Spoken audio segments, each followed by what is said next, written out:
Hello everyone, in this video I will be showing you how you can copy a video in CapCut PC.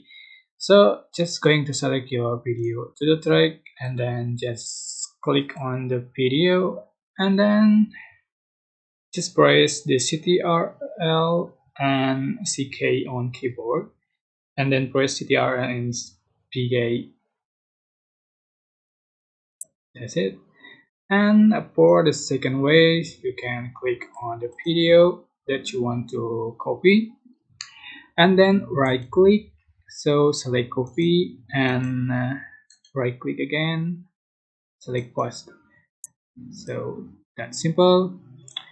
Okay, that's how to copy a video in CapCut PC.